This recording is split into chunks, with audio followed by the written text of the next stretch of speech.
Bonjour. Malgré le rebond récent, les actions cèdent encore beaucoup de terrain. Le CAC, par exemple, perd toujours un petit peu moins de 25% depuis le début de l'année. Après un moment de stupeur lié à une chute initiale des marchés de l'ordre de 30%, en réaction aux effets attendus sur la croissance de la crise du coronavirus, les actions se sont reprises. Qu'ont fait les porteurs particuliers, d'ordinaire assez réticents face à des marchés très volatiles? Eh bien, ces particuliers qu'ont-ils fait durant ces dernières semaines très agitées? Ont-ils vendu, acheté, ou bien n'ont-ils pas bougé?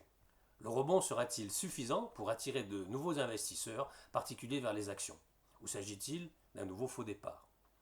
Ne pas bouger requiert des nerfs solides, quand on voit la valeur de son portefeuille fondre de 30%. Vendre est souvent contre-productif car les titres finiront par remonter à un moment ou à un autre et consiste tout d'abord à encaisser ses pertes. Mais acheter est aussi délicat car on achète rarement au plus bas, ce qui veut dire que l'on peut voir sa ligne encore baisser un moment avant de repartir, du moins c'est ce qu'on espère.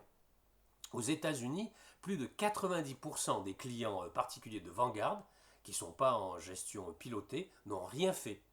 Ils ont conservé leur position malgré le plongeon des actions, selon un sondage réalisé entre le 19 février et le 20 mars par Vanguard, et qui vient d'être publié. Et la majorité de ceux qui ont fait des opérations, environ 70%, eh bien, ont acheté des actions plutôt que des obligations ou des fonds monétaires.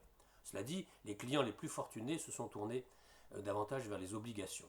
Le pourcentage de clients passant des ordres a tout de même doublé à 8,3% contre 4,1% sur la même période depuis 2011. Alors voici le commentaire des analystes de Vanguard. Nous pensons que ces niveaux d'activité indiquent qu'une vaste majorité des investisseurs conservent une perspective d'investissement à long terme malgré la tourmente actuelle. En France aussi, la bourse semble gagner l'intérêt des particuliers malgré ou bien à cause des très forts mouvements. Ils adoptent la même stratégie qu'aux États-Unis, ils tentent d'acheter en baisse et à bon compte, avec le risque, je l'ai déjà évoqué, d'acheter trop tôt dans un dead cat bounce, disent les Américains, littéralement un rebond de chat mort, c'est-à-dire un bref rebond après une forte baisse, un faux départ. Une étude qui vient d'être publiée par l'AMF indique ainsi que si au tout début de la chute des cours, à partir du 24 février, les transactions réalisées par les investisseurs particuliers ont été synonymes de vente nette sur la première semaine, eh bien le solde est devenu positif dès la semaine suivante. Il est resté durant 5 semaines d'affilée jusqu'au 3 avril, date de la fin de l'étude que vient de publier l'AMF. Au total, sur ces 5 semaines, les achats d'actions françaises par des particuliers ont été multipliés par 4 par rapport à la période équivalente en 2019, pour un montant net total de 3,5 milliards d'euros dans un marché lui-même marqué par des volumes qui ont été multipliés par 3. Les courtiers sur Internet, c'est ce qui est évidemment pratique en période de confinement, font aussi état d'un nombre important d'ouvertures de comptes et d'un fort regain d'activité boursière. ING en France, par exemple, a enregistré une multiplication par 4 des transactions de bourse de ses clients par rapport au niveau mensuel moyen constaté début 2019.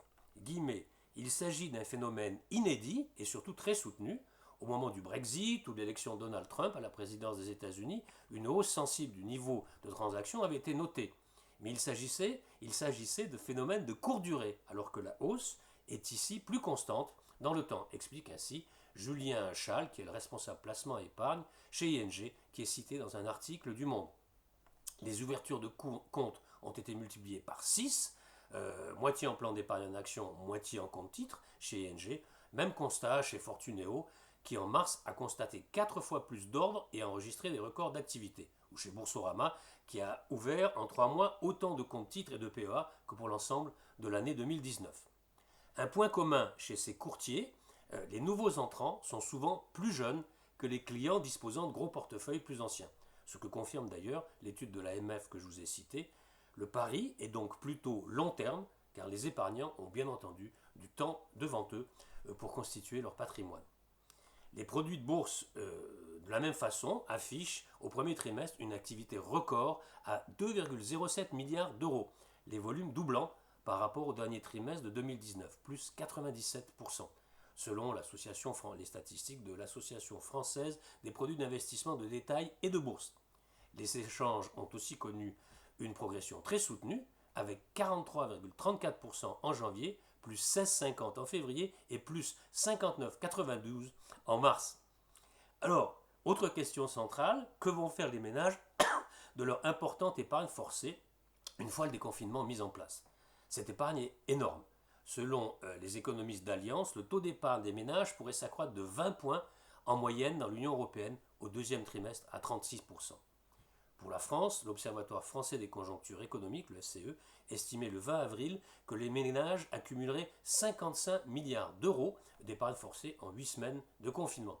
Or, on le sait, ces liquidités se tournent d'abord vers les placements sans risque, livret A en tête bien entendu, dont la collecte a plus que doublé en mars, retrouvant son plus haut de la crise de 2009.